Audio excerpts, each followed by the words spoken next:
I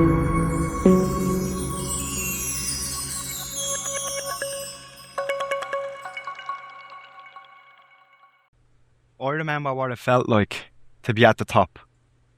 Not just winning, but knowing you belong there.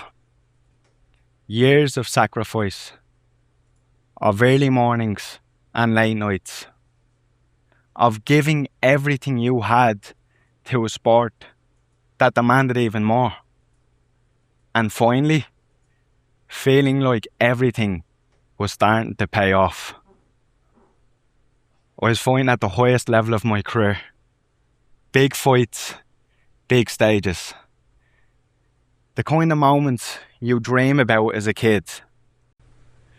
I genuinely felt like nothing could stop me. Until it did. One training session ended all of that. And the next morning, I woke up paralysed from the neck down. One of my family members grabbed my foot and squeezed it as hard as they possibly could. I could tell by the grimace in their face they were squeezing hard, but I couldn't feel a thing. Not pressure, not pain, nothing. And before any doctor even had a chance to explain the severity of my injury, I already knew something was very, very wrong. Because the hardest battles we'll ever face happen entirely inside our own minds. Because what people don't see in the moments like that is the fear, the doubt. The night your own mind convinces you that the fight is already over. And honestly, the mental battle was way harder than anything physical. Because once your own mind starts giving up on you, everything else usually follows.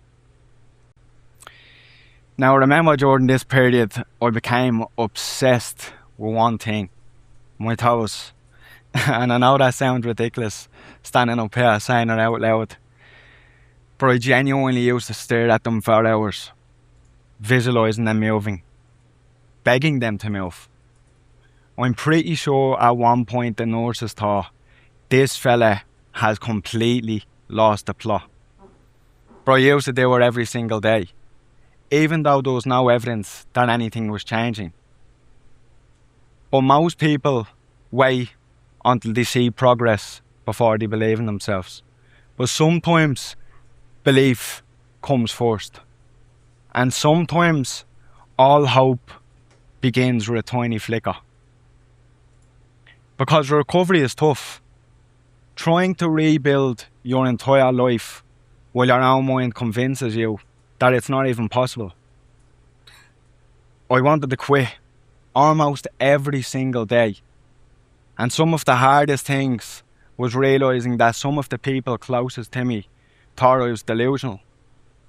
And to be fair, if I had heard myself speaking at that stage, I probably would have thought, well, at least this fella's ambitious anyway. And I'll never forget that time. Because it's in them moments where you're constantly questioning everything else. You question everything.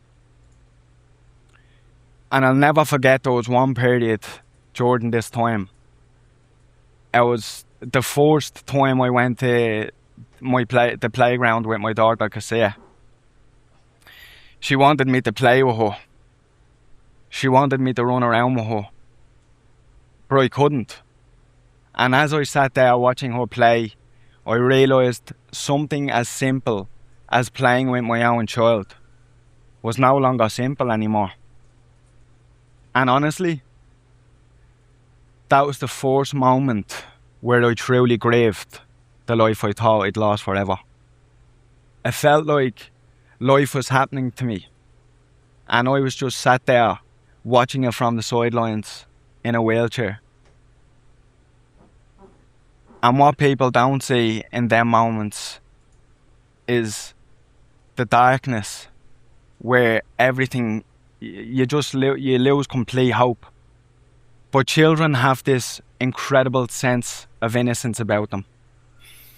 She would feed me my nutritional drinks because I couldn't do them myself. she would rub moisturiser into my skin. And even though I couldn't feel the sensation at that point, I still felt the love behind it. And it was in that moment where I found out what I was really fighting for. A life, a meaningful life. Not proving people wrong or not perfection. Because resilience isn't something that was simply born with. Resilience, it's built.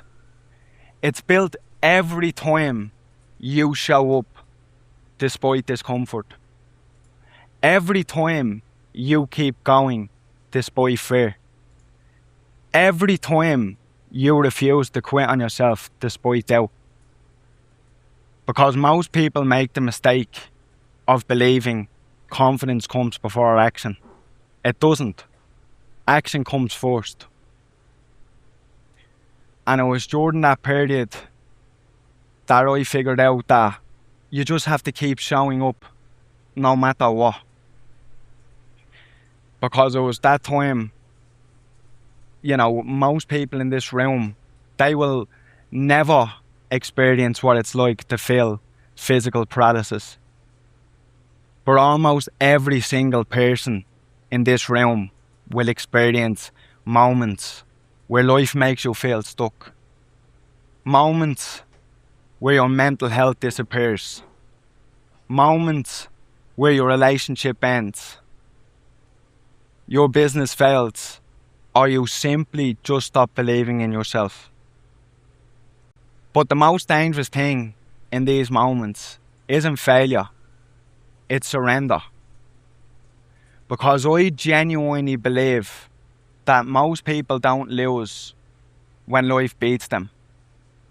They lose when they decide the fight is over. But the fight is very rarely over when you think it is. Because at one point in my life, all I could do was move a single toe. That was it. But sometimes the smallest of movements reminds us that progress is still possible. And sometimes all hope begins with a tiny flicker. Because I genuinely believe that everybody here today, they all have something inside them. And I started this speech as somebody who believed nothing could stop him. And I stand here today as living proof that nothing did. Thanks very much, everybody.